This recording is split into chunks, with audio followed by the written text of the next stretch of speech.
वही जो हम कल कर रहे थे, एक्सरसाइज 9.3 नई बुक की, ओल्ड बुक की 9.4। कल मैंने एग्जांपल 11 आपको करा के भेजा था ओल्ड बुक का, जिसमें पर्टिकुलर सॉल्यूशन निकालना था, एक ही कराया था। उसी पे बेस्ड आज एक्सरसाइज के 4 क्वेश्चंस करेंगे, 11th, 12th, 13th and 14th। अभी करो, मैं चेक कर लूँ, फिर मैं वर्ड प्रॉब्लम्स कराऊंगा। 4 क्वेश्चंस करो एक्सरसाइज के 11, 12, 13, 14, फिर मैं वर्ड प्रॉब्लम्स कराता हूँ। क्वेश्चन नंबर 11 में गिवन है X cube plus X square plus X plus 1 multiplied by D Y by D X equals to 2x square plus X. ठीक है, वेरिएबल सेपरेबल का मतलब होता है हमें यहाँ पे वेरिएबल सेपरेट करने होंगे, अगर हो सकते हैं तो। सारे x एक तरफ, सारे y एक तरफ, dx और dy न्यूमरेटर में होने चाहिए। जैसे dx डिनोमिनेटर में है ना, इसको न्यूमरेटर में रखना है, तो इसको मैं इधर मल्टीप्लाई कर देता हूं। अब देख, जब dx उधर जाएगा, ये साथ में dy बच जाएगा, इसको हटाना पड़ेगा यहां से, ये उधर डिवीजन में चला जाएगा। तो वेरिएबल इतने में इतना करने से सेपरेट हो जाएंगे। ये बन जाएगा 2x square plus X divided by x cube plus X square plus X plus 1 dx। फिर आप करोगे इंटीग्रेटिंग बोथ साइड्स। अब आपको ये सोचना, देखो लेफ्ट का तो इंटीग्रल क्या हो गया, y हो गया। आपको ये सोचना इस राइट का इंटीग्रल कैसे होगा, कैसे इसको इंटीग्रेट करेंगे। वो इंटीग्रेट करने के लिए ऊपर भी पॉलिनोमियल है, नीचे भी पॉलिनोमियल है। ऊपर वाले पॉलिनोमियल की डिग्री, नीचे वाले पॉलिनोमियल की डिग्री 3 है ना। ऊपर की डिग्री 2 है, नीचे की डिग्री 3 है। नीचे वाली डिग्री ऊपर वाली डिग्री से बड़ी है, तो यहां पार्शियल फ्रैक्शन लग सकता है अगर तू नीचे वाले को फैक्टराइज कर पाए। मतलब ये एडिशंस है ना, इनकी जगह पे सब कुछ मल्टीप्लिकेशन में आ जाए। अगर कोई एडिशन सब्ट्रैक्शन हो ब्रैकेट के अंदर हो, वो कैसे होगा, इन फर्स्ट 2 टर्म्स में से क्या कॉमन आ रहा है। हमें लॉन्ग डिवीजन नहीं करनी, लॉन्ग डिवीजन सिर्फ तब होती है जब ऊपर डिग्री बड़ी हो नीचे डिग्री छोटी है, ऊपर की डिग्री नीचे वाली डिग्री के इक्वल हो। ऊपर डिग्री छोटी होनी चाहिए, वो है तो कोई प्रॉब्लम नहीं है। यहां से एक्स स्क्वायर कॉमन लो, अंदर क्या बचेगा, प्लस 1 कॉमन लो, अंदर क्या बचेगा, एक्स प्लस 1। तो ये बन गया 2x square plus X square plus 1, और जो दोनों ब्रैकेट में सेम आ रही थी क्वांटिटी x प्लस 1 वो कॉमन ले लेंगे, तो ये हो जाएगा यहाँ पे dy। अभी मैं ना इसको इंटीग्रेट करके dy की जगह y भी लिख सकता हूँ इंटीग्रेट करके, बट नहीं लिख रहा। क्यों, मैं एक साथ दोनों को इंटीग्रेट करूंगा ताकि एक ही कांस्टेंट ऑफ इंटीग्रेशन एक बार लिखना पड़े।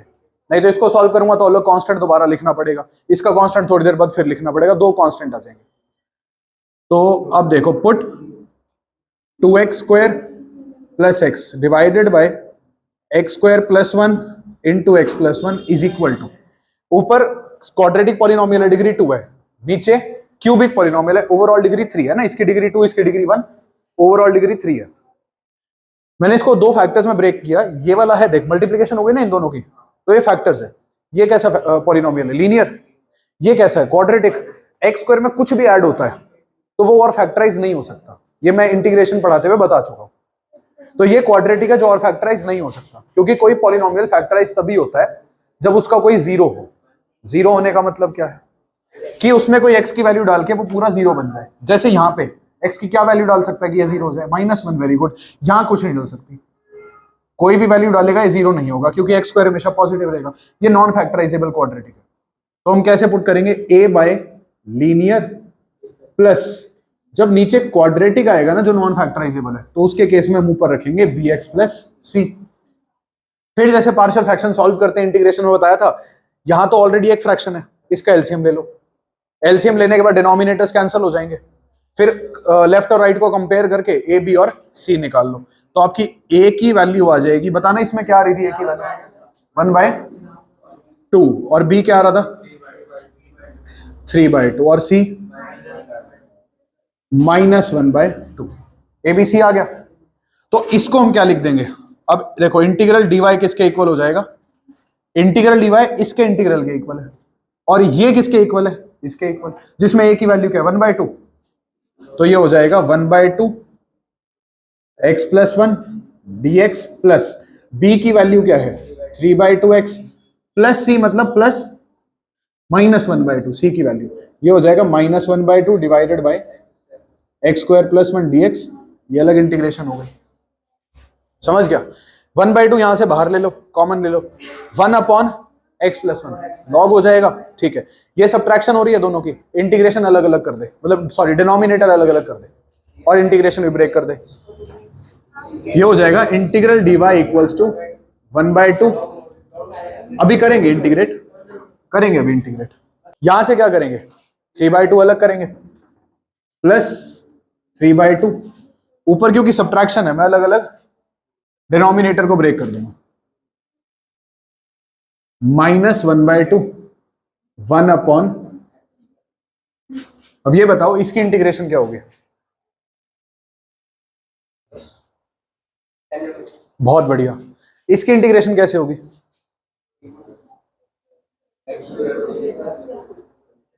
नीचे क्वाड्रेटिक है ऊपर लीनियर है, नीचे वाले को टी पुट कर x² + 1 को 2x dx dt आ गया, x dx dt/2 आ गया, या तो वो कर ले। दूसरा एक और शॉर्टकट बताया था इसी का, नीचे x² + 1 है, उसका डेरिवेटिव 2x होगा, ऊपर ना 2 से मल्टीप्लाई कर दे और 2 से फिर डिवाइड भी करना पड़ेगा, ठीक है।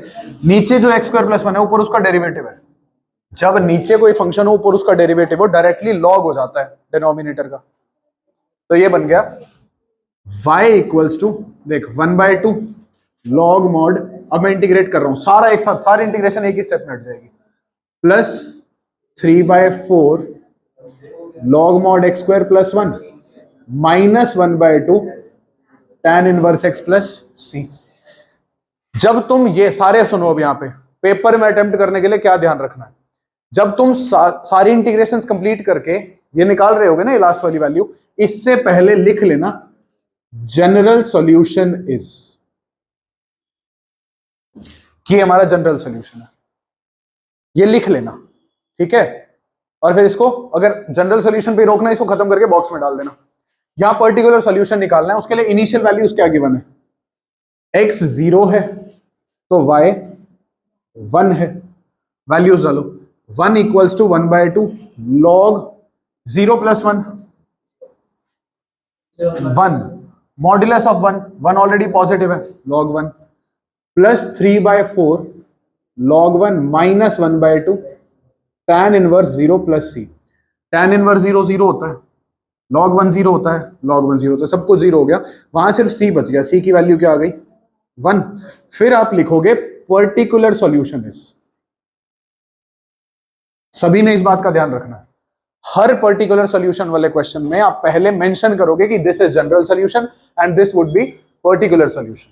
तो particular solution is, general solution में c की वैल्यू डाल के पर्टिकुलर सॉल्यूशन आएगा, तो ये हो जाएगा y = बाकी सब सेम रहेगा 1/2 log mod x + 1 plus 3/4 log mod x² + 1 -1/2 tan inverse x + c की जगह पे 0, सॉरी 1 गलत डाल दी मैंने वैल्यू, c की जगह पे 1। ये पर्टिकुलर, ये जनरल सॉल्यूशन था ये वाला पूरा, और ये पर्टिकुलर सॉल्यूशन आ गया बस c की वैल्यू डाल के। क्वेश्चन नंबर 12, अब इसको करने के ना 2-3 मेथड्स हैं, 2 मेथड्स हैं वैसे तो मेनली। अगर आप वेरिएबल सेपरेट करो, बातें नहीं, ये हो जाएगा और फिर इंटीग्रेट कर दो। अब अगर तुम, बातें नहीं, दिमाग में ये कॉन्सेप्ट बिठा के चलो जो कि मुझे अच्छा लगा, 2-3 बच्चों ने अप्लाई किया, कि यहां पे x है और यहां उसकी पावर है कुछ प्लस और माइनस है, तो हम ऐसे केस में क्या करते थे, जहां पे x की पावर यहां 2 है उससे एक कम से न्यूमरेटर डिनोमिनेटर दोनों को मल्टीप्लाई कर देते, तो थोड़ा सिंपल हो जाता था, होगा ये भी पार्शियल फ्रैक्शन से ही। या फिर अदरवाइज x² - 1 को लिख दो x + 1 × x - 1 a² - b², 1 1 का स्क्वायर है, x² - 1 स्क्वायर को क्या लिख सकते हैं, x + 1 × x - 1। तुम्हारे पास 2 ऑप्शंस है, फर्स्ट इज, इसको ऐसे कर लो x × x + 1 × x - 1, ठीक है। तो इस केस में आप क्या पुट करोगे, 1/x x + 1 × x - 1, क्योंकि 3 लीनियर फैक्टर्स हैं तो a b और c 3 कांस्टेंट्स आएंगे, किसके इक्वल पुट करेंगे, a/ प्लस एलसीएम लेंगे, ये हो जाएगा a × x + 1 × x - 1 plus b × x × x - 1 plus c × ये आ जाएगा। फिर एक बारी मैं x को 0 के इक्वल पुट करूंगा, पुट x = 0, ये पूरी टर्म गायब, ये पूरी टर्म गायब, इसमें 0 डालो, b की वैल्यू क्या आएगी, a की, सॉरी ए की वैल्यू -1, फिर पुट करेंगे x की वैल्यू 1। जब x 1 होगा, x -1 क्या होगा? 0। ये गया, ये गया। अरे x 1 होगा, ऐसे देख लो ना, एक एक करके सभी लीनियर फैक्टर्स को। दूसरा ऑप्शन भी है, तुम दोनों साइड्स को कंपेयर कर लो, 3 इक्वेशन आएगी, उनको सॉल्व कर लो, वैसे भी ठीक है, जैसे तुम्हें अच्छा लगे। x -1 को 0 रखा, x -1 इसमें ये गायब और इसमें ये गायब, बच गया c। जब x -1 0 है तो x क्या है? 1। यहां डालो value 1। 2c equals to 1, c क्या आ गया? 1/2। ऐसे ही put x plus 1 equals to 0, मतलब x क्या हो गया? -1। जिसमें x प्लस 1 है, ये गायब, ये गायब, बच गया ये। x की वैल्यू -1, -1 इंटू -1 -1 -1 -1 -2 -1 इंटू -2 2 b क्या आ गया? 1। b क्या आ गया? 1/2। ऐसे भी कर सकते हो, दिमाग में हो जाएगा फटाफट, या फिर इक्वेशन भी सॉल्व कर सकते हो, 3 कंपेयर करके, मर्जी तुम्हारी है। तो मैं इसको करूंगा, देयरफॉर इंटीग्रल dy किसके इक्वल हो गया? इसमें वैल्यू पुट करेंगे 1/x, x प्लस 1 x -1, इसी की इंटीग्रेशन थी, और इसको हमने रखा इसके इक्वल। a की वैल्यू क्या है? -1, तो ये बन गया -1/x प्लस b क्या है? 1/2 into x plus 1 plus c again 1/2 x plus -1। और ये तुम्हारे आंसर मैच नहीं कर रहे, इसीलिए करा रहा हूं मैं।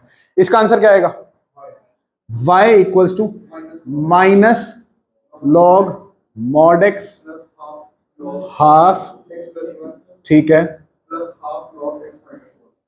इसको x पर -1 कर दे, दोनों लॉग कर दो तो भी ठीक है, नहीं करोगे तो भी ठीक है।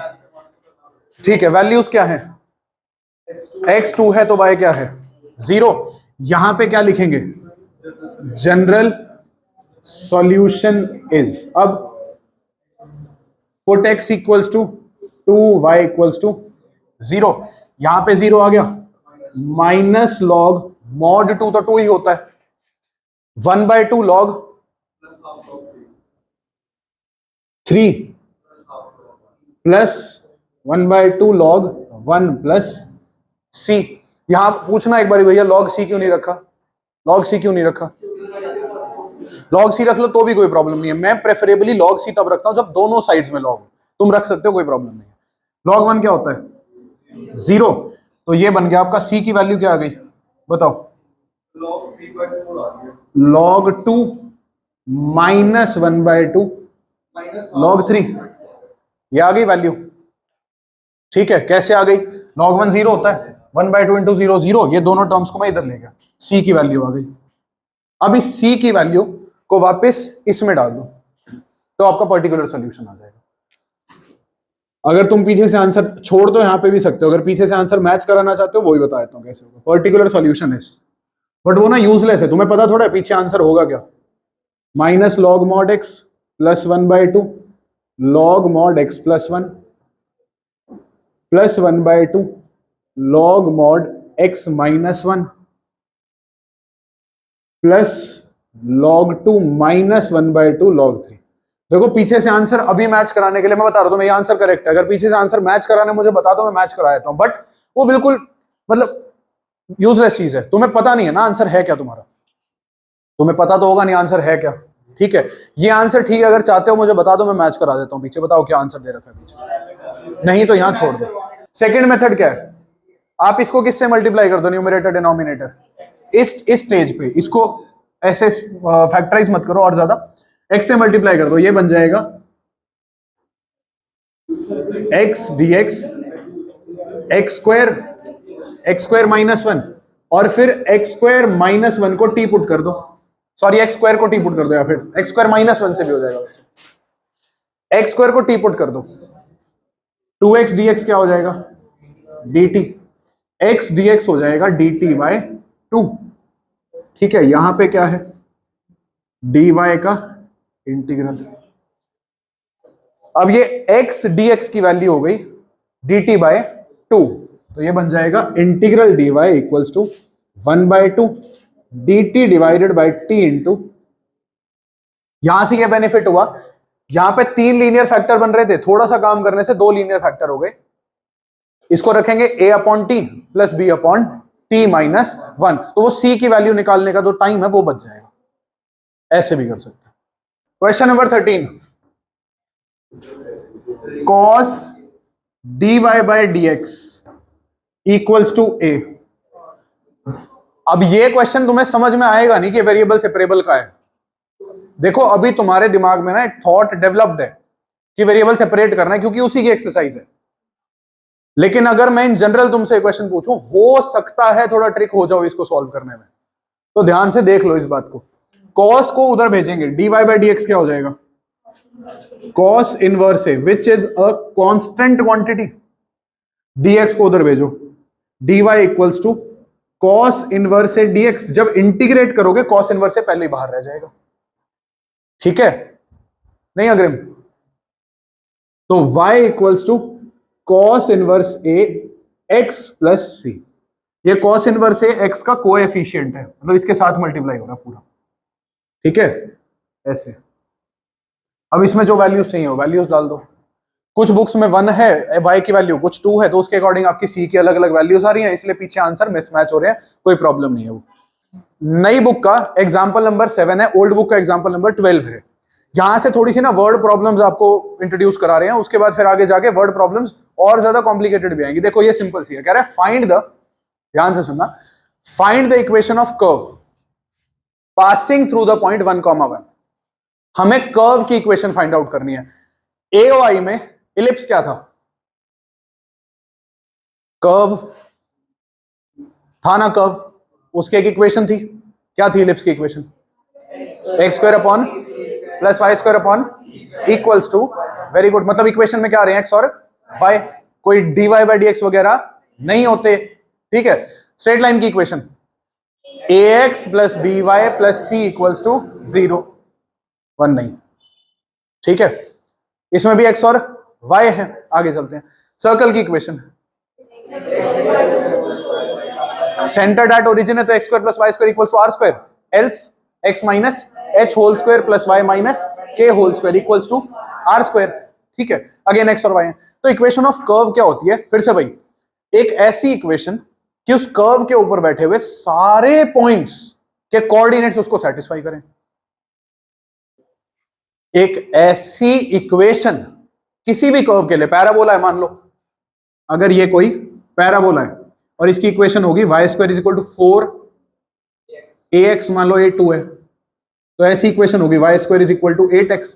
अब इस इक्वेशन का मतलब क्या है, इस पैराबोला के ऊपर बैठे हुए सभी पॉइंट्स, अब कोई भी पॉइंट उठा लो, उसका जब आप एक्स कोऑर्डिनेट और वाई कोऑर्डिनेट उठा के इसमें डालोगे वैल्यूज एक पॉइंट के, तो इक्वेशन सेटिस्फाई होगी, left side right side equal आएगी। ये इक्वेशन ऑफ कर्व होती है। हमें इक्वेशन ऑफ कर्व निकालनी है, उसके ऊपर कह रहा है एक पॉइंट है 1, 1।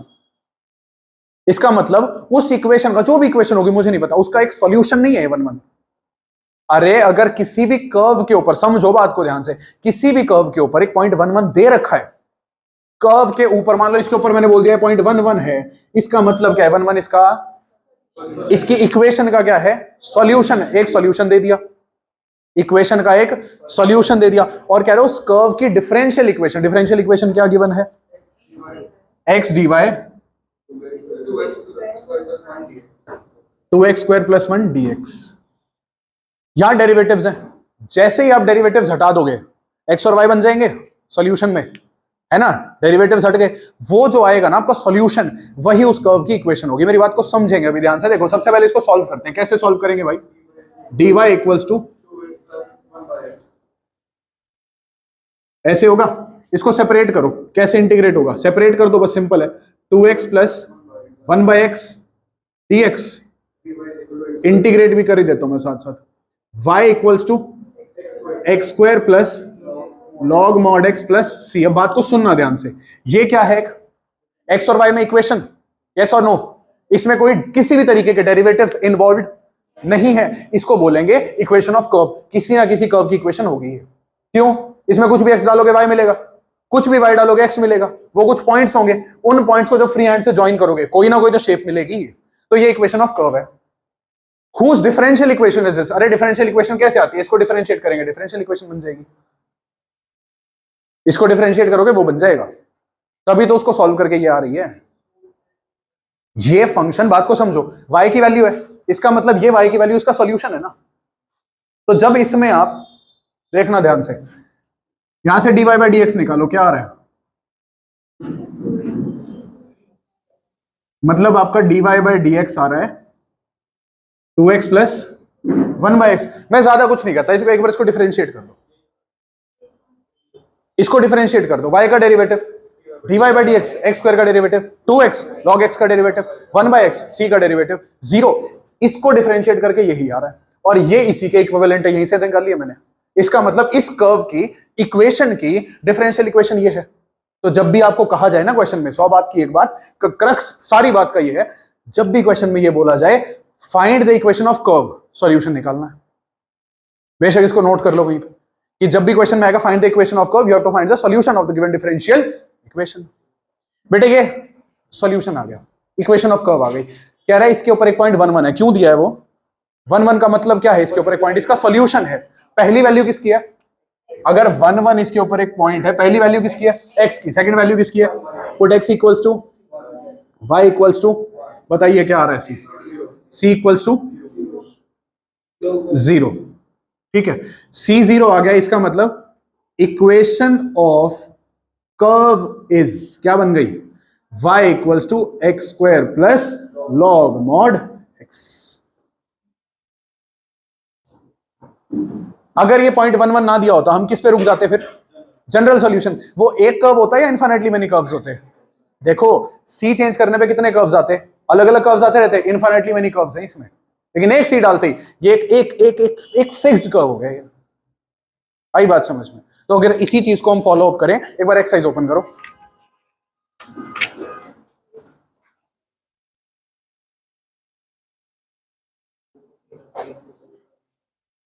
Question number 15, exercise of question number 15, find the equation of curve passing through the point 0 0 and whose differential equation is y dash equals to e to the power x sin x, right। y dash को पहले क्या लिखेंगे, dy by dx, और dx को दूसरी तरफ लेके जाना पड़ेगा। 16th question, for the differential equation xy dy by dx equals to x plus 2 multiplied by y plus 2, find the solution curve passing through the point 1, -1। हो जाएगा, सेम है ना, सिमिलर क्वेश्चंस है।